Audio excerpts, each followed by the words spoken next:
All right, welcome in everybody. We are back. We are live, and Daniel is in the building. Daniel, how you doing tonight? What do you mean? I'm always in the building, man. What are you talking about? No, not last week, man. You're right. I went You're right. crazy and started doing midday episodes while you were at work. Yeah, it's been a crazy couple weeks. No excuses. I'm back. We're gonna put those behind us because this past weekend has invigorated me because we have college baseball back. Obviously, we've done something revolutionary, Jim. We've created the Survivor game for And college what's baseball. crazy is we've been friends 28 years, and until a few months ago, didn't know we both had watched every season. That's the wildest part. It took Landon Sims bringing it up for us to realize it. Cheap plug. A week from this Wednesday, you'll see the next season coming in hot. Quintavious Burdett, our guy, he's going to be on the show, Jim. Do I plug him as an in off the bench guest or my realtor? Which one's cooler? I mean, given that this is the podcast, I don't care about him being your realtor. To be honest, just don't. I don't even like. I don't even think of him like as a realtor. I just think of him as a dude that came on this podcast and told us a great story. He's a great athlete. A realtor is just a Right byproduct. now, I'm going to put you on the spot with Kaleb right here. And I hadn't even introduced Kaleb yet. I'm going to ask you this and I'll introduce Kaleb. You know, give me percentage chances that Q wins Survivor. There's 20 people, so But you got to remember a great athlete and a great talker. eh, here's the deal. All right, you want the good or the bad with Q? Good first. All right, the good is you're right. He is a talker. The guy can probably get along with anybody. He's got a smile. He can probably lie to your face, and then you wouldn't even know it. The bad thing is everything that's good about Q is everything that's bad about him. Is that he's gonna talk too much.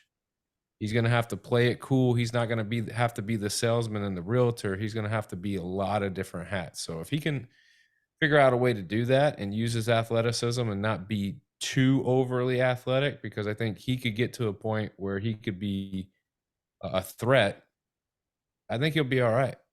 But I think he's got to go a little low key. He's got to go under the radar a little bit more than what he wants to. But I think he's got a good shot. Well, why you say under the radar, man, our guy Caleb Freeman has been grinding under the radar to get himself in a position to be a pivotal part of what Auburn's got going on with their baseball program. Caleb, how you doing tonight? Doing fantastic. How are y'all doing? Man, we're blessed. Daniel said it. Baseball started. We know you're excited. We're excited. It's the best time of year. Obviously, I was at Bowie's Creek this past week covering baseball. I'm going to be somewhere every single weekend, just taking it all in. I don't think there is anything better. Daniel, you know, you go watch Caleb, right? It's three games, right? It's a series. You're taking it all in. It's not as much as football may be the better just one individual game. It's one game, one day, one night. It's not a whole weekend experience.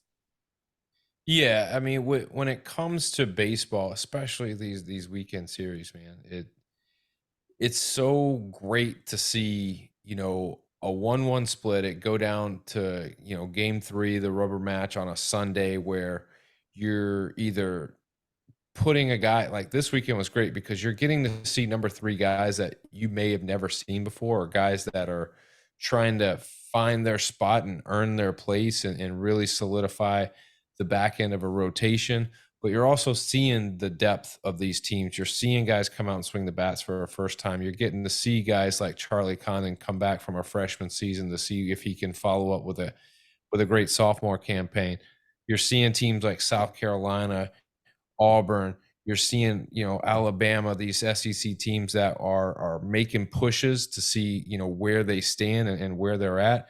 But you also get to see teams like Duke, a team that kind of flies under the radar that just pounded people this weekend. I mean, there wasn't enough bulbs on the scoreboard for those guys this weekend. Caleb, just how impressive. It doesn't matter who you're playing. How impressive is 11 home runs in a game? I mean, I've never seen it. If that tells you how impressive it is, that's unreal. Absolutely. And you notice, Caleb, but you notice he plugged Charlie Condon, his number one overall pick in Survivor. I like how you did that, Daniel. You weren't even trying to hide it, coming out swinging with Charlie Condon. I mean, Charlie had arguably the best weekend of any Survivor player that we got. No, we're gonna get into that, but I disagree. We'll wait though. We'll wait.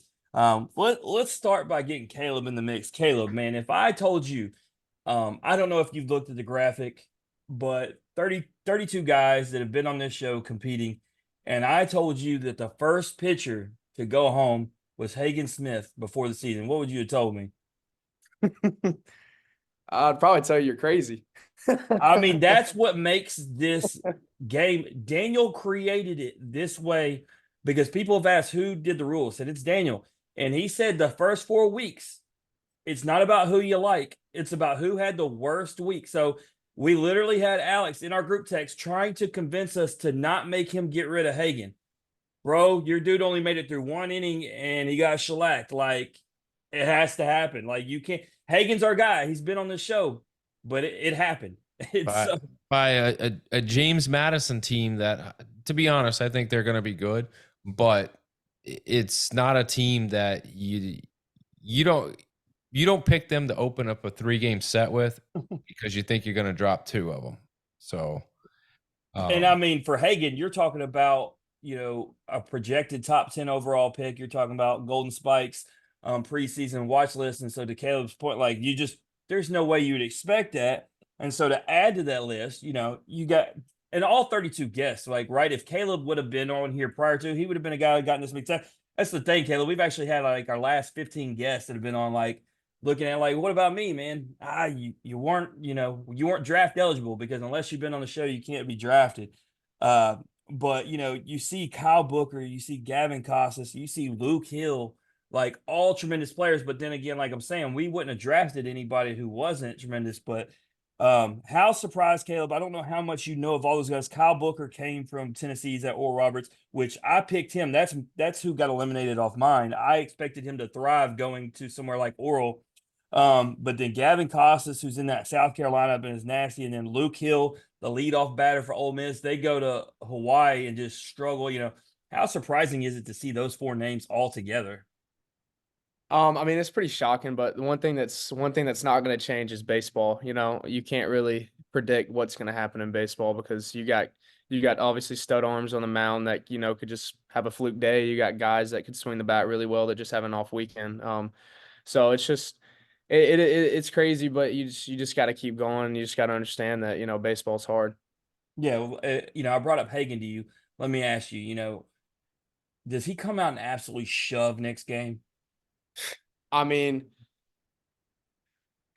yeah, yeah, Because it could go one of two ways, right? Obviously it gets in his head. This is a mental game. It's a game of failure, right? But I feel like a guy like him, veteran, I think I feel bad for, it goes back to, I remember we had Paul Skeens on and, I talked to him regularly and he had his first tough outing against South Carolina. Daniel remembers it, talked a lot of smack. Anyway, I texted him about it and he said, I feel bad for Kentucky. And I don't know if you remember, he pumped out 12 strikeouts that day.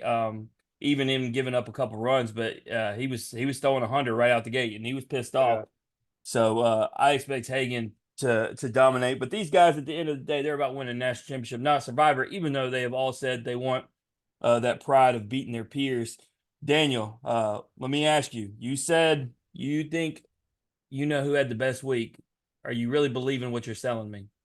I mean, so when you look at it, you're talking about a UNC Asheville team, decent ball club. I mean, obviously, it's a team that Georgia should go out and beat. Charlie goes 2 for 3 in the first game with a double and 2 walks. He goes 2 for 4 with a double and a walk and 2 runs in the next game. He's 3 for 4 with or a double and an RBI and a hit by pitch. He goes 7 for 11. He hit 636, 3 doubles, 3 walks, a hit by pitch, 2 runs, couple RBIs, and on top of that, he ended yesterday with a top 10 play on ESPN. Do you why I'm not impressed by that? Even though I texted, as a matter of fact, Charlie is my most recent text in the bank besides Caleb.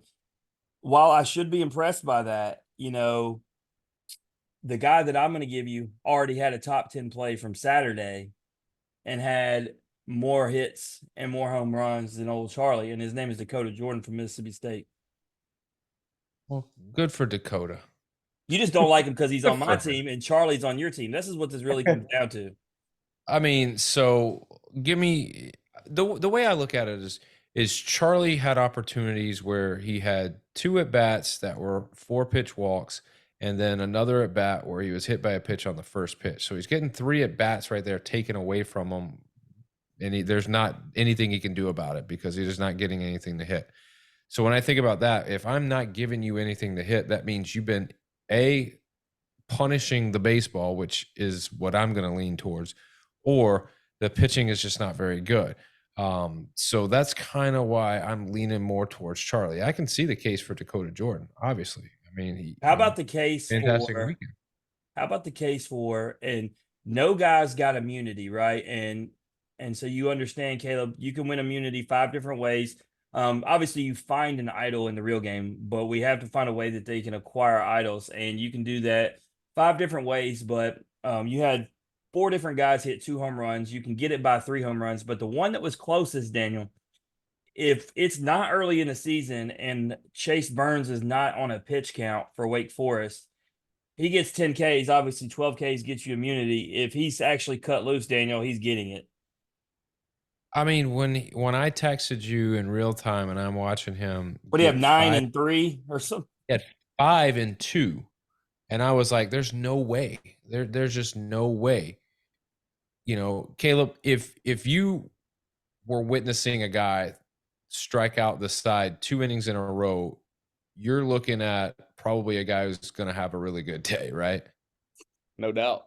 I mean, and that's what you were looking at. I mean, the guy was straight up dealing, and given what he's come back, like I would argue to say like he had one of the best weekends. I mean, given what he came from last year and the a little bit of adversity he's facing, now he's going into a Wake Forest team where he's the new guy and he's really got the pressure on him to perform, and he goes out and has that type of performance. But I'm with you, Jim. I think if he gets another inning, he strikes out 2 or 3 more for sure. Caleb, let me ask you, and I don't think you're a trash talker in any way. In our time of knowing each other, obviously a very humble, polite guy, but Wake Forest threw a lot of shade at Tennessee. Multiple different posts like our starter, in all caps, because Tennessee didn't do him as a starter. Obviously, that's why I left. But multiple other different things. Are you good with Wake Forest letting Tennessee know that they got their guy, or do you think it's kind of Bush League? I mean, I don't really like to jump into the drama side of the game. I just like to play ball. But I definitely think it's a little much. Just hearing about it because honestly, I had no idea about it because I kind of stay off social media. But I do think that is a little much. But I mean, when he's shoving the way he is, I mean, I guess they kind of have every right to. I mean, when you go, what did he go, like 6 innings scoreless with 10 punchies? So I Yeah. mean, I it's mean, it. they need Caleb. They need this matchup to happen sometime down the road in the postseason. Even better if it's Omaha, but they need Tennessee and Wake to match up, and Chase Burns has got to be toeing the rubber. I mean, Is you talk about must see TV. is this the LSU Wake Forest matchup from last year, the Tennessee Wake Forest this year? Is that what we're looking for? Yeah, and I mean, imagine those guys that are salty about Chase, man. I don't know how it ends up, Daniel. Are they over? Caleb would know as a hitter. Are they, trying to press too hard at the plate, trying to show him up, or do they actually, tee off on him? Like I'm all about it. I mean, if it was me, I would probably take it disrespectfully and just I don't know. I mean, the last time I took something disrespectfully, it went pretty well in my favor, but you can never try to juice up or anything. But I definitely think that there will definitely be some tempers flaring if they were to match up for sure. Talking about Omaha, Let Tennessee hit a home run against him. Oh yeah. It's gonna be crazy if that happens. oh, dude. But the problem is, like I said, it would be is if it was in Omaha, I would actually rather it not be there. I would rather it be like a super regional, so it's in somebody's house, right? We want those reactions when those flaring, like whether they're at home or away, however it plays out. Dude, that I would want a 3-game set. I want 3 games of that. I don't want to go to Omaha and get one unless they make a championship series, and then you might get lucky. But I want Hartle on the mound. I want Massey on the mound. I want Burns on the mound. I want to see those dudes versus that lineup. Dude, sign me up for QB1 against Hartle all day. And that's the one where Tennessee's going to have the advantage, right? Obviously. Well, no, they've been throwing him a Saturday. That's actually, ooh, I'm glad. Yeah, it's going to be Beam against Burns if they keep it in the rotation because they got Russell out of yeah. Oh, man. Yeah, we need that to happen some way, somehow. Umpires, do your job. Start, making things happen. But I'm kidding. But last thing, and we'll get into your story, Caleb. So Daniel, most complete week, hitter or pitcher, who you giving it to? Oh, most complete week. I mean, you got it on the pitching sense. I think we've said it. I think you give it to Chase Burns. I Well, mean, and I'll say this on the pitching note because we didn't bring it up. Roman Kimball and Michael Massey were fantastic. Both their coaches, because they were blowouts, did not have to pitch. Massey only went 3. Roman only went 2. You didn't really I get to mean, see more than just a little bit from them. I'll tell you this, like, and I can only speak for my pitchers. Like Hartle was good.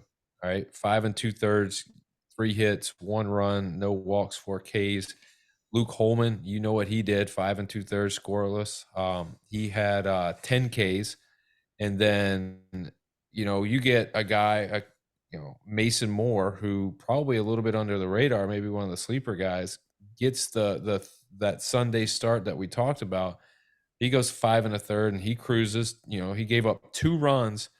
And really, it's because they sent him back out there in the sent him back out there, and he got an out and then gave up a walk and a home run, and then he was pulled. So those 2 earned runs were a bomb that probably could have been prevented, but they were up big, and I think they were just trying to stretch him just a little bit.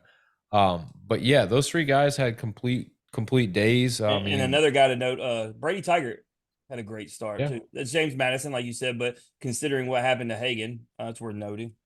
yeah. I mean, and you get to see Brady next weekend. That's going to be fun. But I think it's got to go to Chase Burns, just given the electricity, given the pressure that had to be on him, given that it's opening, weekend, new team, new things that he's got to prove not only to himself but to other people. So, I think, complete performance this weekend. You give it to Chase Burns. Yeah. You know what? Just so we make sure we're not opposite each other, um, I will go Dakota Jordan. You know, uh, he did have, but I think to your point, him and Charlie, you could have gone either way on both those guys. To both have, we talk about playing both sides of the ball. For both of them to hit the way they did, both make a top 10 defensive play. Shout out to those guys. But like I said, just overall speaks volume to the guys we got in this. And now it's down to 28. So it's only going to get interesting more and more with every week. And I'll say this, and I didn't even get into some of the other hitters, but like Ethan Petrie, Billy Amick, those guys both have multiple home run Billy weekends. Amick clearly heard his captain say that he was on the cut list going into Sunday. He was, man. He was right there on the cusp. I think he was hitting like, Casas And then he ended came at out and hit a triple and a home well, run in his first two yeah. ABs. Casas ended his weekend hitting 125, and I think Amick was like a shy above 200 going into the third game. He had 3 Ks the game before and went 0 for 5, which hurt. So he really needed that third game, and he came out just a triple, 3 RBIs, and then a bomb. Like, you're right. He heard me talking about him. So And then mine, Caleb, I don't think that would you feel in any kind of way if you were in this game, you went 1 for 10 on opening weekend, because that's what Kyle Booker did for me. You went 1 for 10, you're not mad. You know it's your fault, right? He can't be mad at me. yeah, Yeah, I agree. I do have a little sleeper pick for y'all though. I played against him in junior college, and this guy had 10 hits with 2 home runs in a weekend with about I think like 2 or 3 walks and hit like 800. Like it was just something retarded. Brylan West is his name at FIU. It's just like I looked at his stats today. I was just seeing how he's doing. He was the player of the year in my conference. And from last year, and I just happened to look at his stats, and it was just like unbelievable what So I saw. Daniel, what's 10 going to hits in a happen week. is Caleb just gave me an inside route. We're going to bring him on the show tomorrow. I'm going to do him as a replacement injury pick. All of a sudden, I got a guy that's injured. I'm That's gonna not need to how do a that ended. replacement. That's not how that works, bro. Oh, come on. Look, he's giving me intel. I'm trying to slide him into the lineup. I mean, if that's the case, I'm gonna go ahead and put Kaleb on my squad. Well, I mean, fine now. don't want to. I don't want to forget to talk about Lane Forsythe, Oklahoma State. He had a good weekend. He hit 500 I'm this not trying to hear weekend. more about your ass. Get into Adam Caleb. I'm trying Adam to hear Cesari, Caleb's story. I'm Adam trying to hear Cesari, Caleb's. 333. I mean, Nobody pays heck, attention to Big Ten baseball. Get out of here with that. no, I only say that because outside of one guy having a really bad weekend, had he not, I would have been You would in have had to trouble. choose. Yeah. Yeah, and I think that's the hardest part. And I think as we narrow this down, I think that's what's going to end up happening is You're gonna that have two there's guys just that are gonna have line up their stats and they're gonna be pretty much the same, and you're gonna have to make a decision. choose between one or the other. But Caleb, we got you on, man. We got to stop talking about other folks and Survivor and all that. We got to talk about you, man. So tell me a little bit about your hometown. Where are you from, man? From Flowery Branch, Georgia. It's a little bit north of Atlanta. Up 985. So not too far, about 45 minutes northeast of Atlanta. Inquiring minds want to know what kind of flowers are on these branches in Flower Branch. There's no flowers on any branches. That's just what they call Ooh. it. Man, man. All right. So growing up there, you got mom, dad, brothers, sisters. What's the family dynamics? My mom's name's Missy. My dad's name's James, but we call him Jamie. And I got a brother who's unfortunately he got the good genes. He's about 6'3", 220, and his name's Jackson. How old is Jackson? My brother is 17 years old right now, and he's gonna be a dude. He's All right. So he's 6'3", 220. Are you still giving him the business? Just showing him what's up, telling him like you're still alpha? got to. Sure, you tell him, look, that 6'3" don't mean nothing to me, fool. Nah, it Gotcha. don't. It does not. I got to keep him in line. You know how it is. Oh, for sure.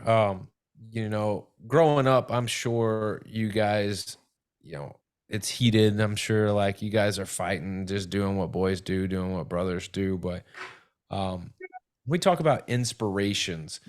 Was mom inspiration, dad inspiration? Was it a coach? Who inspires you to get into athletics and maybe to choose the route of baseball?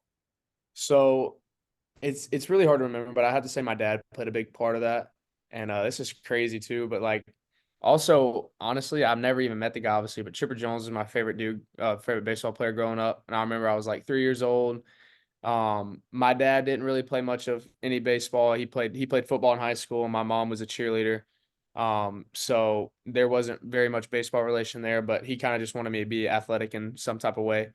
And I remember the Braves game came on, and I think I was just playing around with a little foam bat, and I just really was just like so, I guess, hypnotized over Chipper Jones and how he could hit from both sides of the plate. So I remember one afternoon they were playing. I can't remember who they were playing, but I was obviously like 3 years old, and I had a full Braves uni decked out with Chipper Jones jersey, switch hitting in my living room, and that's just where it just took off. Did you have a big dip in your lip like Chipper did? Just like you got the whole full effect as a kid being Chipper? Yeah, I put something in there just to pretend, but my mom would have killed me.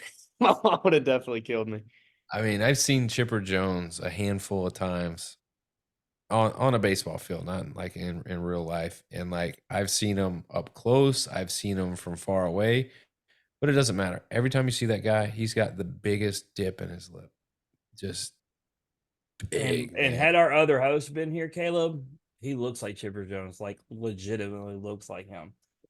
Mistaking it. Obviously, you could tell because believe it or not, Daniel, he looks more like Randy looks more like the pro athlete in his size and stature. That's debatable. He's like 6'3". Freaking Randy makes me look small, and he don't even go to the gym. And that's why he don't look like he ain't a pro athlete. Well, I Right didn't say there. nothing about the gut. I was just talking about tall and broad. I mean, that dude's 40 years old, bro. You know, he's cut. Damn. He's cut. I don't know if you even saw it in the notes. He's doing a little comeback episode tomorrow night for Tennessee softball. Does that shock you at all? No, because it's Tennessee softball. Like, Exactly. I brought in somebody who was an expert. It's not my experience to know about Tennessee softball. So You had to, didn't even get Tennessee out, and he was like, "Yeah, I'll do it." I'll do it. exactly. So obviously, being a Georgia kid, baseball, it's a hotbed. Travel Mhm. ball it's the biggest in Georgia. They say everything's bigger in Texas, but I don't believe it when it comes to travel baseball. Atlanta, East Cobb, the Georgia area has it on lock. So looking at you and your trajectory, obviously being a high elite caliber baseball player, playing in the SEC, you had to play travel baseball for somebody. So who was it? I played travel ball for Team Elite. Team Elite. Mhm. Give me Team the Elite. rundown on Team Elite. You What? said what? Give me a rundown on Team Elite. What kind of athletes? Oh man. Well, first off, I was not, a very projectable athlete out of high school. I was around, good Lord, I was probably 5'2", 5'3". What I was high only school? I was only projected to be around like 5'8", but thankfully, the Lord helped me grow a little taller than five Parents eight. hung him upside down from the field goal post. That's what coach used to Yeah. say you had to do to get taller. You remember, Daniel? Yeah. But yeah, I mean it was good. I mean, you obviously had their projectable athletes, up there. Brady House was one of the dudes that I didn't really play. I played maybe one or two tournaments with him because I was never on the top team. But he has always been good since I've seen him. Um, Guys like that, majority of them were just big. Some of them weren't, very baseball talented. They were just very big. But I mean, it's team leads basically like any of your other big time travel ball organizations, or at least when I played. So what about high school? What high school did you go to? I went to Flowery Branch High School. Right. So, That has no flowers on it. nope, No, no not at Flowery. all. They, just branches. So I guess the big question is you played for Team Elite, but you also played high school, right? Yes, sir. So for you, you said it like you weren't on the highest level team for Team Elite, but when it came to the differences between the two, um, what stood out as far as being a driver to help develop you to the next level? Was it being able to play in high school with no pressure, or was it playing for Team Elite and playing, higher caliber, opponents? I mean, I'm pretty sure the regular answer would probably be travel ball, but for me, my coach at my high school was phenomenal. Um, his name's Joey Ray. He was a I think he either is still a scout for the Braves or he was one of the two, and he was really involved with Team USA. Just a phenomenal human being. He really pushed me in high school, to be the best. You know, Always, you know, always. sounds like Coach Ray dropped the ball. He, a scout for the Braves, couldn't get his boy a photo op with Chipper. Oh man, come on. No, I kid. I always ask the question because I feel like some guys enjoy, obviously they enjoy and they love the game and they like playing the high level, but I feel like some guys enjoy playing high school baseball just because there's not that pressure. You can kind of go out and have a little bit more fun, and a lot of times when you're relaxed and you're having more fun, you actually are more successful. That's um right. Yeah. so that's kind of why I asked that question. But either way, you were crushing it, man. You were rated, by Perfect Game as a top 25 player at your position in Georgia. You were 2021 Georgia Dugout Club Class 4A first team All State. You also played football. Knowing that you played football as well, what is more fun, a Friday Night Lights football game or a baseball game? And the Friday nights were lit, but I mean, there's just nothing that beats baseball. I mean, it's been my first love since I can know. I mean, there's nothing that could beat a nighttime game or even a daytime game. Like whenever I'm stepping in that box and I see a pitcher on the mound, I mean, it's go time. Nothing gets the blood pumping like that. I don't doubt it. All right, He so might be the first one to say that, Daniel, though. No matter how good a baseball player they were, almost always they've said Friday Night Lights was still where it was at. yeah, and I think it's just for baseball, it's hard to replicate unless you've played both. it's Mhm. really hard to put into words and feelings and emotions the difference between the two. There were most Friday nights where you got this, as a football player, you got this feeling, this emotion that it's hard to explain. Mhm. And I'll be honest, as a baseball player, I never really had that feeling. I've had different feelings that were, as intense or as good or if not better, but it's just different. It's hard to explain. Um, but obviously, you are a good player, a great player.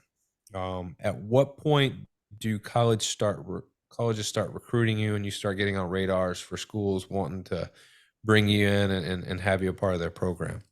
So, unfortunately, whenever I was coming up through high school, that's when COVID was happening and everybody was getting their extra year of eligibility, this, that, and another. So, I didn't really get very much of anything until my senior fall, in high school, just because I was always undersized. Those big time schools like Auburn or SEC schools or ACC, they already committed all their guys out of high school. They're like a year or two prior.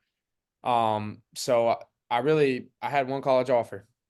It was University of North Georgia, and that's why I tell kids all the time is like, don't give up, because I only had one college offer and now I'm here. So So the follow up question was why North Georgia? But it seems like in your perspective that was the only offer. But mm, um, give me a little bit more. Why North Georgia? Not just because it was the only offer, but what was it about North Georgia where you were like, yeah, like I could see myself being there and being successful and being okay there. well, first off, it was very close to home. That was a big plus. That was an upside. It was only about 40 minutes away from my hometown. They've always historically been a good baseball program. So there was just really nothing to hang your hat about. I mean, I guess obviously you can hang your hat about that it's Division 2 instead of Division 1, but at the end of the day, I just knew if they were good enough, if I was good enough, that they were going to find me at some point. So Hey man, there ain't no shame in Division 2 because I've seen a lot of really, really, really good Division 2 programs. Dude, don't bring up Division 2, Daniel, not just show him.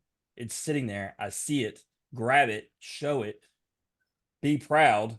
That's what he's seen at Division 2, and that ring's just as good as any Division 1 ring. heard that. Facts. Well, thank you. Yeah, that's coaching ring at University of Tampa. Oh Very, yeah. very proud of that. So, when it comes to Division 2 programs, I got a little love for I, those guys. I'll tell you, Caleb, when I talk pitching all the time, people are very proud of the knowledge that I have about baseball, considering I didn't play it. And the reason is that guy right there. He's been teaching me the game since we were friends in high school, and he was playing it, and I was watching and supporting him. So I've always been a big baseball fan. I've always been able to learn underneath him. And so the reason why I know the things that I did foundationally to grow to where I am now is it shows, because that's why he coached high caliber guys at Tampa, and I've been able to pick his brain. I still do, seeing all these things when you talk about Tommy John and all these things. This guy was saying it well before all this stuff started happening. He said years ago, it's not if but when, with all these pitchers and the way they throw starting early age of travel ball, and here they are dropping like flies, and everybody's asking questions. Why? This guy told me it was going to happen.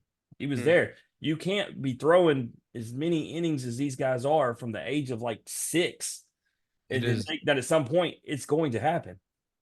when you have upper level, high caliber institutions that pride athletics and pride human movement and performance, eventually you narrow down the science really good and well enough to where you can push the body to do things that maybe it's not ready to do. And I think that's where we're at with baseball. We have all these pitching labs and all these metrics and all these technology pieces and biomechanic majors and just doctors and people, physicists, like it's crazy telling you how to get the most out of your body. And I think when you start pushing things to the limit, man, things will break down. And that's kind of the downside to it. The plus side is you're going to get more guys throwing 100 miles an hour than you've ever had ever. And the flip side is Caleb's just like, I just need a see ball, hit ball. That's Yeah, right, baby. well, that's all I need to do. See baseball, hit baseball hard. Bat on ball, bam. Let them supply it for you, man. Heard that. So speaking of bat on ball, at North Georgia slash 300, 437, 528 in 27 games. You know, you said North Georgia was a great spot. You know, it was the only spot, but like Daniel said, that's not the focus. It's about making the most of your opportunity. You clearly went there and made the most of your opportunity. Talk about your time at North Georgia, what you were able to learn, and figure out just in that first year. It was good. Made a couple poor decisions, which led to me not being with them anymore. But it was good. I was able to start, just about every single game as a freshman that I was there for. Um, you know, Being a freshman, jumping to college baseball, like you said, Division 2, Division 3 doesn't matter. They're all good. Getting there, I thought I was gonna ride the high horse and just be clearly head and shoulders better than everybody, just because that's how it was in high school. But I was quickly very wrong about that. There was very good ball players there, and it helped me grow as a man and as a baseball player. I just thought it was a phenomenal experience. Yeah, and I mean, every guy we've talked to, it's a foundational piece to where they're going. You always learn something, you take something. You even talk about, the mistakes you made. Even that is a learning experience that helps you. And I can say, because I'm not even going to ask you what it is, but I can say based upon the character that I've came across since knowing you, clearly it helps you become, a more intelligent, decision maker. And so with that, you got to make another decision. Where are you going next? So what makes you decide to choose St. John's River State? Um, oh, my man Ross. So we actually go on a visit, and I had basically an offer from every single school in the Peach Belt. They were all wanting me to go there. It was either going to be Lander or St. John's River. I really, really liked the Lander coach. I thought he was a great dude. I thought they had great stuff going on there. But I kind of saw St. John's as my out.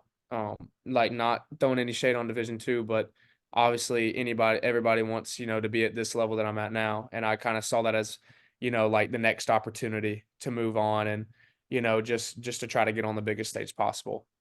So let me tell you before we break into stats and everything, I constantly keep telling you guys that we've had on, guys that we've had on. Daniel, man, how many dudes we had on that decided to go reinvent themselves at the JUCO level, not only have thrived in Division 1, but have went on to get drafted. We talking what, like 30, 40? Easily. That's kind of the route that it's one of the proven routes. So when you're not real sure what to do, like that's always like the tried and true route that you know that you can go on. And it works. The thing is you just got to go and you got to perform. And the But thing about it it's is, no Caleb, different than anywhere else, no matter what school you go to, you want to go and you want to perform. Mm. So whether it's JUCO, whether it's Division 1, it doesn't matter. It's all the same. Caleb, I know a lot of dudes, and they're not dudes who come on the show. I just know them that sit on the bench willingly for top Division 1 schools and go that route versus going and getting playing time for a lesser school because they don't want to humble themselves in a game that requires humbling and Mhm. get better. It's wild. Like, why go sit on the bench for an SEC school? Go to a JUCO, absolutely kill it, and then work your way up, develop it. Hit that last growth spurt sometimes that we've seen some of these guys do.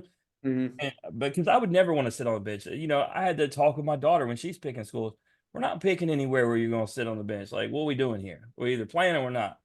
Mhm. So you Yeah. go there, named NJCAA Division 2 second team All American, led the team in the majority of offensive categories, including 375 batting average, 548 on base percentage, 756 slugging percentage, 75 runs, 29 doubles, and tied the league in home runs with 15. Also had 71 walks, which was the most in the entire league. Take And that for data. exactly. And second in doubles. So clearly a great decision, a great landing spot because, as we said, you've been able to reinvent and retool yourself and have major success. So talk to us about it. I'm not gonna lie. I was very nervous going into there just because I know that Florida JUCO is legit, and most people don't want to admit it, but betting on yourself is very, very terrifying because there's always that what if. What if this happens? What if that happens? And it's over.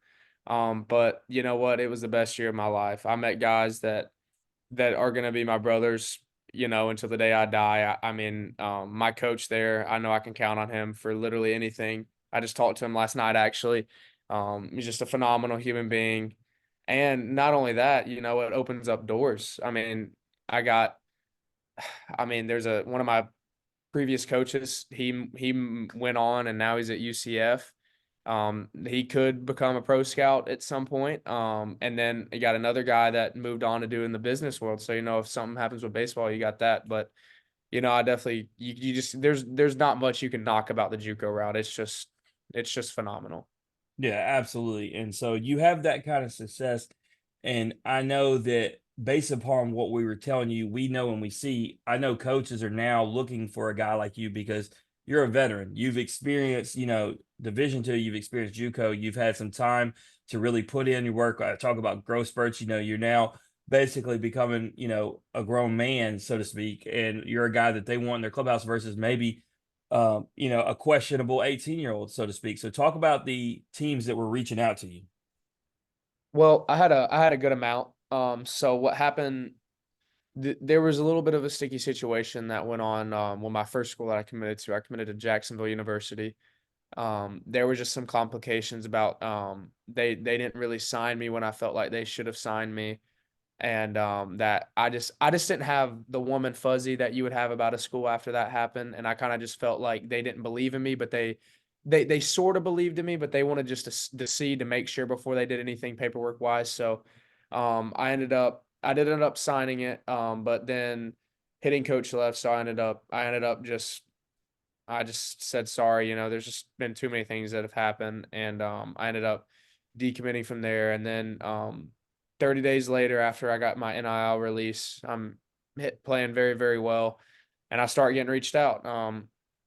You know, it took with JUCO, the Power Five guys, they really take their time. They really take their time, and they really, really dive into you as a human being and as a player just to make sure, I guess to validate what they're gonna get. So, first off, I got a couple A-Sun teams, Kennesaw State. I got some schools in the Great program. We when we talk about retooling, Josh Hatcher, after winning the national championship at uh Mississippi State, went to Kennesaw State and actually ended up at the regional with LSU and Southern Miss, and that was a good team. That's a good school. Absolutely. And then I got Louisiana Lafayette, Georgia Southern. Um, golly, And what you're naming, it's a great list because those are schools that are great baseball programs. Maybe they're not the powerhouses. They're teams you see in the tournament every single year, though. mhm.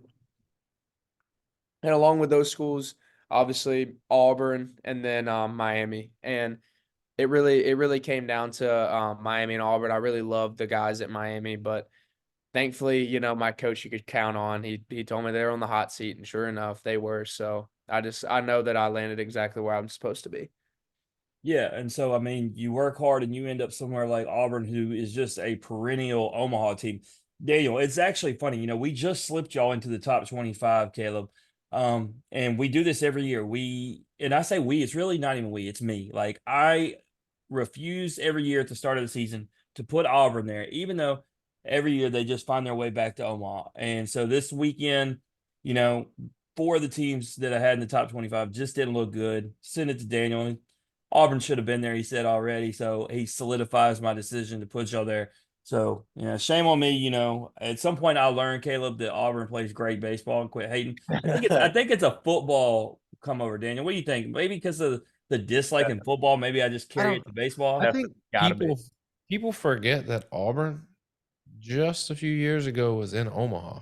No, they were there the last two of the last three, I think. So, like, that's what I'm getting at. People forget that.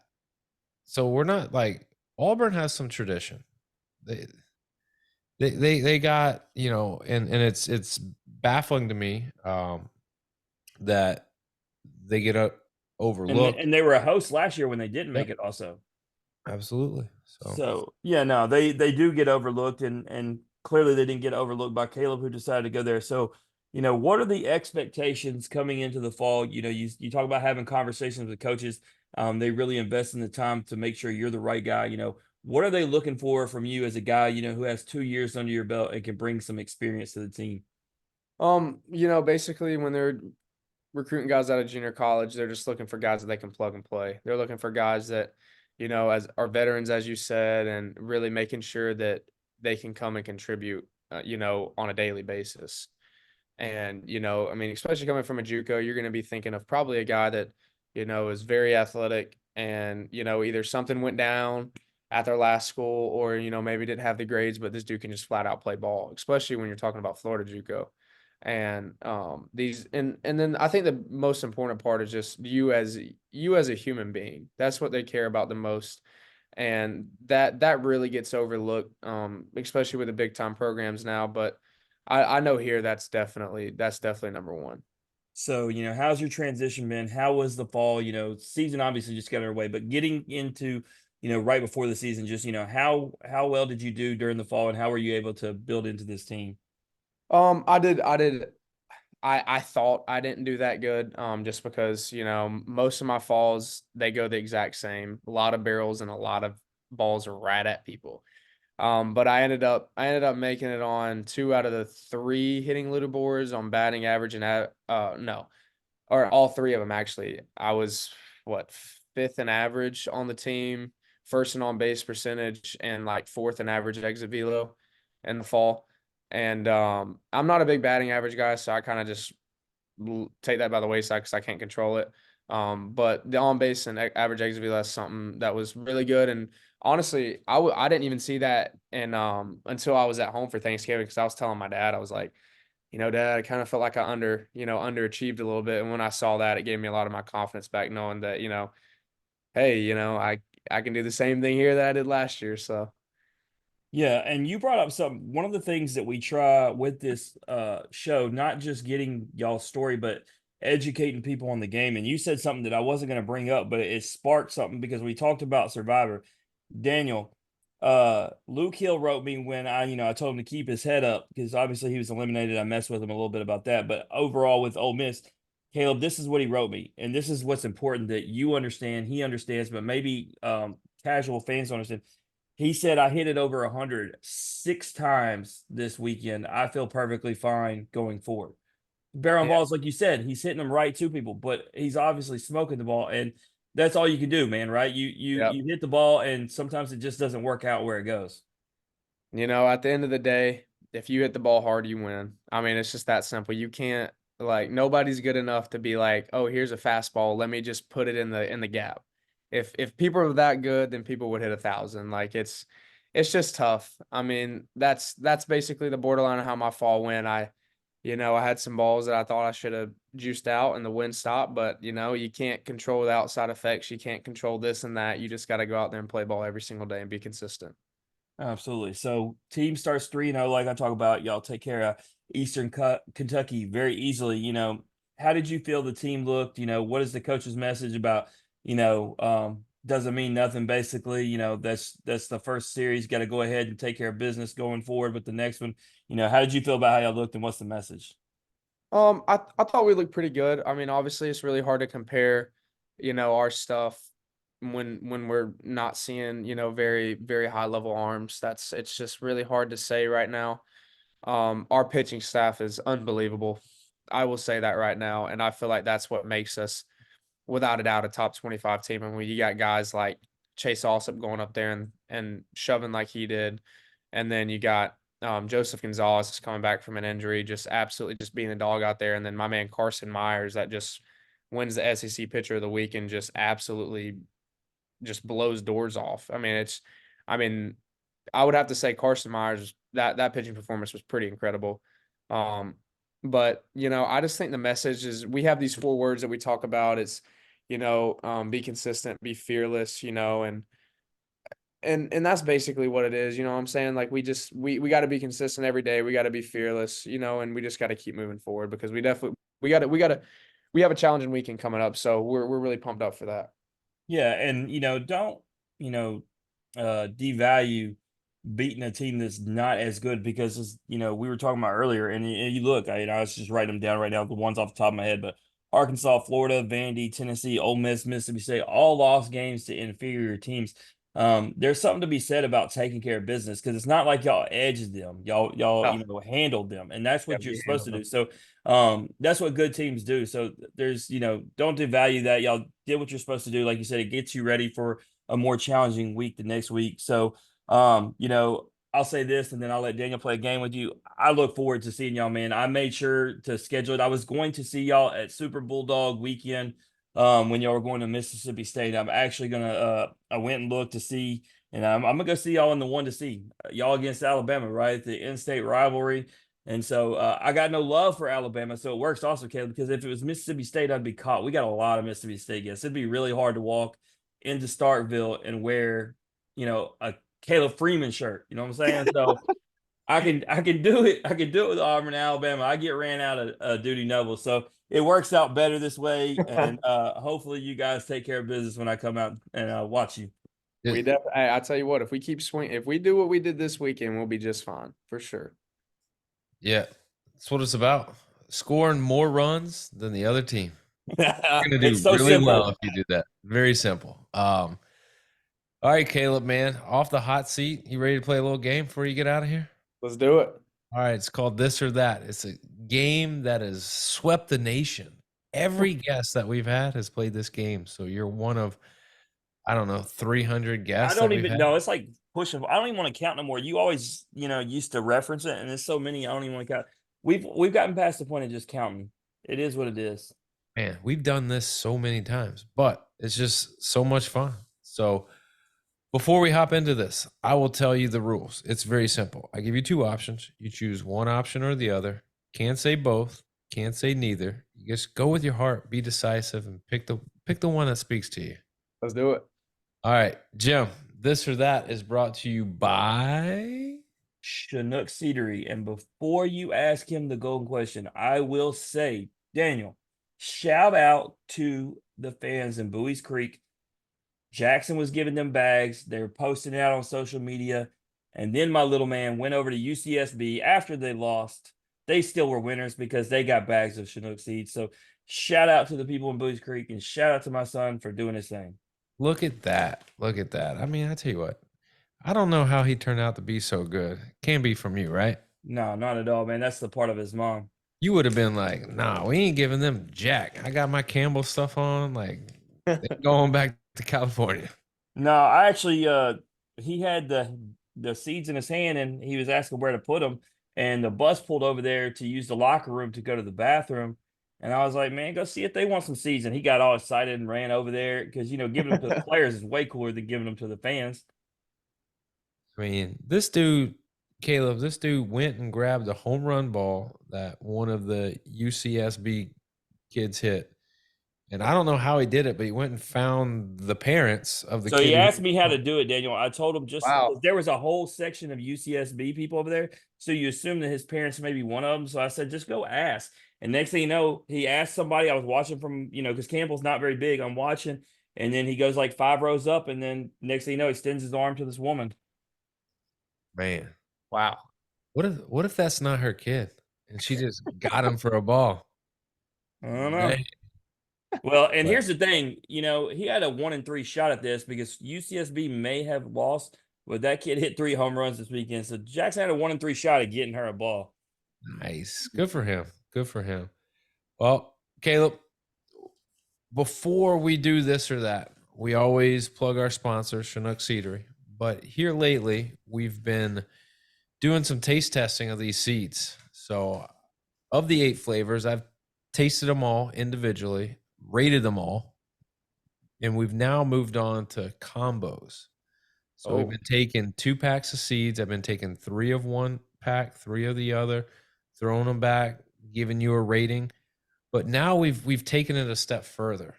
I will tell you the flavors of seeds, and I'll give you the options for what I think would be a good name for this combo, and you get to pick the name. Sweet. It all comes down to you. So I tonight, love me. I love me. I love me some Chinook seeds. That's for sure. well, tell you what.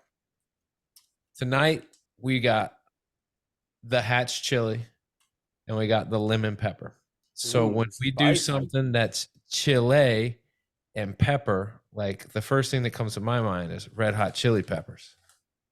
So, in honor of the Red Hot Chili Peppers, the 3 options for names comes from the band, the Red Hot Chili Peppers. So, the first one is The Flea. And if you don't know who Flea is with the Red Hot Chili Peppers, something's really wrong with you. The next one is The Danny California.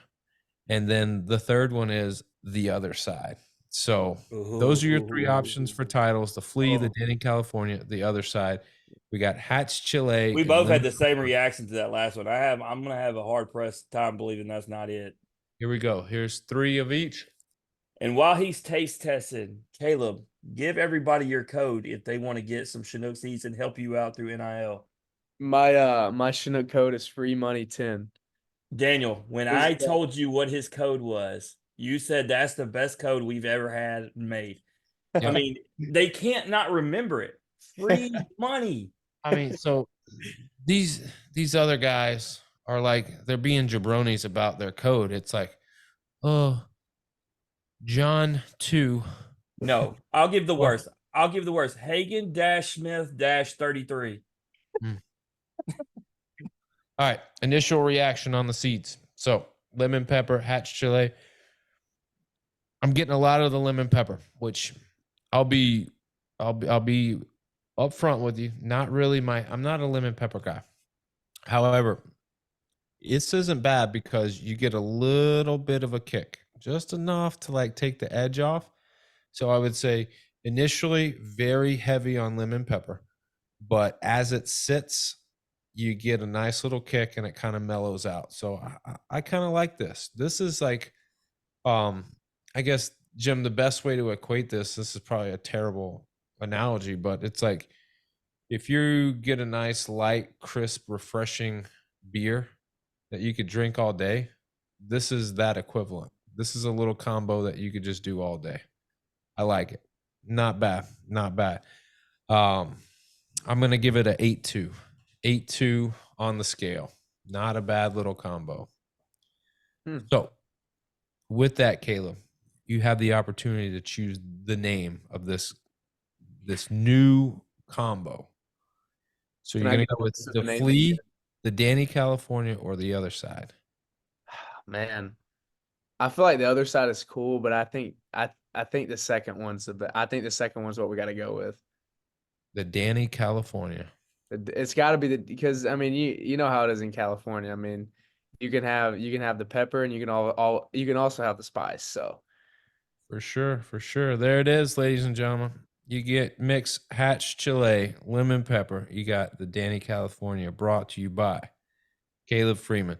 If you want to support Caleb and his endeavors, you want to put a little money in his pocket, and you want some of the best seeds that you've ever tasted, go on to Chinook's website, order the seeds, put in free money 10, and you'll get your seeds, but you also get to support a great athlete in Kaleb Freeman right here. So, Caleb, all the business is handled. Now it's time to play a little game. So, first question: chicken tacos or beef tacos?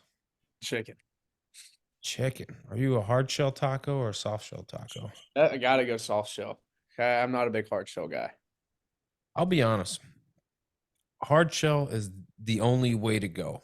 However, if I was going to do a chicken taco, I think you have to go soft shell. But give me the beef, give me the hard shell, and it's phenomenal. I like it. Daniel, I had some steak tacos from the sports bar next to our hotel in Booze Creek. And I'm bringing it up with relevance. It's the reason why I took steak out of this. It had to be chicken or beef because the answer is always going to be steak. And I say that because these were good. And I started thinking, if you have a bad steak taco, you're a shitty restaurant, period. No doubt. True. All right, next question. This has become a popular question, and it's just the strangest question. Are you a bar soap guy or a liquid soap guy? Man. I mean, if it's Dr. Squash, I gotta go with bar. Gotta go with bar soap. And But, I mean, Daniel, you I'm can't- so glad he said that because I didn't get to tell you the 3 episodes on Thursday without you. Bar. It was the greatest this or that sessions ever. Clearly, the brains of these episodes wasn't there. Well, he just said bar. He wants But to you also fully cleanse with with the hair, scent. you gotta have some conditioner. So Yeah, hey, and it's funny you said that, Daniel. You miss Lane Forsyth. My man uses 3-in-1 like a child. Liquid. Well, that's silly because it's impossible to have 3 in 1. That's why 3 and 2 were created so that you wouldn't have to jam all of it into one. Well, he got the 3-in-1, and I said, "You got too good a hair to be using 3-in-1. Be better." Be better. Look, man, I'm gonna be a bar soap dude, and I'll use the liquid soap for my hands only. Like if I'm washing my hands, to make dinner or whatever, yeah, I'm gonna use some liquid soap. But like if I'm taking a shower, like give me a bar soap. Come on, man. yeah. Let's be real. Let's be adults about it. Next question. Are you more excited to host Arkansas or Tennessee? Oh man, that's actually a tough one. I'm gonna have to say Tennessee just because one of my boys he pitches for them. Xander Sechrist. He's I called him in high school, so I'm hoping he's gonna start a Sunday game so I can hit a bomb off of him. Did But you see that Get him. video I released of him talking about how he has the most swag on the Tennessee team, and it's not even worth I talking even about? he he must be blind. That's the only thing I can say. Dude, by all accounts, from what I've seen, I think Drew Beam just wins every statistical and debatable category there is. Yeah, very true. Cooler than ice. For sure. More excited to play Duty Noble or Alex Box. So we talked about the home series. Now we're talking about away series. Mississippi State or LSU? gotta say LSU. Got to. Let me tell you why that's the wrong answer, though, Daniel. He missed what I said to him earlier. Super Bulldog weekend. There is a chance that you set a record because they do most times. Last year it was Ole Miss, but at minimum you're looking at 15,000 people in there, Caleb, on a Super Bulldog weekend. Hey, if that's the case, I'm flipping my answer. Because what they do, Caleb, is they go to the football scrimmage that morning, and then there's a volleyball game and a softball game early in the afternoon, and then it's the baseball game. It's a full day of Mississippi State athletics. But as you know, at Mississippi State, they're a baseball school. That's what it really matters at the end of the day. And everybody's going to pack in there. If you're doing something else in Starkville, you're probably in prison because that's the only other thing that you would be doing other than being at Duty Noble. So y'all have a chance to shine. It'll be on TV. I know it. And spotlight yourselves in front of the entire country and put it on Mississippi State. And so that's the game. Absolutely. I'll give you the coach's answer to these questions. The series that you're looking forward to the most is always the next one. Mm-hmm. It's never the name school. It's always the next one. So, But Daniel, it's funny. LSU's about the team. The stadium, Alex Box isn't just like elite. I've told you that. It's top 5, but it's more just because of the intimidator sign, right? Like you got 7 national championships and they're posted up there, and but when you talk about like the actual things, because I've told you, Founders, by all accounts, you've heard every guest come on here tell you Founders has more features than Alex Box. yeah, for sure. Did you know it's a big weekend for you guys, Caleb? Mm-hmm. I you know, outside of UAB tomorrow, you guys got Iowa Jim. Yeah, We're no, getting he said that big one. I didn't say nothing because I just want it to happen. I'm not going to talk any smack because I guess I'm hesitating because I hope I didn't walk into one with Ole Miss based upon how they looked this weekend and guaranteeing that Ole Miss was going to thrash Iowa. So I'm just going to let Auburn do it and talk about it afterward because I'm not a believer in Big Ten baseball, Caleb, and everybody's riding high on Iowa, and I want y'all to beat the hell out of them so I can talk trash. Well, either way, they got Wichita State sandwiched in between Iowa and Virginia, and I mean, we know the history around Virginia. They got a national championship to their name, so I bet they're Caleb isn't even always tough. the slightest bit worried about that rotation that they talk about everybody's scared of. You know, I I mean, I don't want to sound like that guy, but I am fearless. I don't really care who's on the mound. You know, they still got to throw it over I that mean, plate. that man had to Google who Brody Breck was. All right. Well, if you're so fearless, Caleb, would you rather be lost in a jungle or trapped in a haunted house? Ooh, like what jungle are we talking about? We talking about like with Does it matter? It's a jungle. Like, Predator. Predator. There's your jungle. Oh man. I mean, probably a haunted house. I mean, none of that stuff's real. So I don't know. You're one of the rare wise ones. The jungle scares a mother. Yeah, I mean, I've never been to a haunted house. The only reason I haven't went is because I was super afraid I was gonna punch somebody if they jumped out in front of me. So yeah, you might want to stay out of there. yeah, might not That's want that's to. definitely gonna happen. Yeah. All right. Who hits better bombs, Ethan Petrie or Tommy White? I think the most impressive bombs are Tommy White because most of them. Obviously he hit them all. He just hit them to all parts of the field. And I know Petcher can too, but I mean, the majority of his home runs are backside, which is just very, very impressive. Ethan, I'll be honest. Ethan hits his fair share to right center, man. There's no wrong answer in just- that question, I just saw him Danny. hit 2 this weekend, back to back at bats, right center gap. I mean, so I'm not saying I'm not saying you're wrong, but I ain't saying you're right either. Yeah, what I say, Daniel, there is no wrong answer to that question. That's why you put it in Very there. true. That's a tough one. All right. Would you rather have a private yacht or a private jet? Private yacht, for sure. Man, a boat guy. A boat guy. All right. Last question. And this is the money question. Let's say I, come up to you and I say, Caleb, I need you to have a seat. You have a seat, and I put on one side, I put a briefcase full of crisp, minty $100 bills to the sum of $10 million.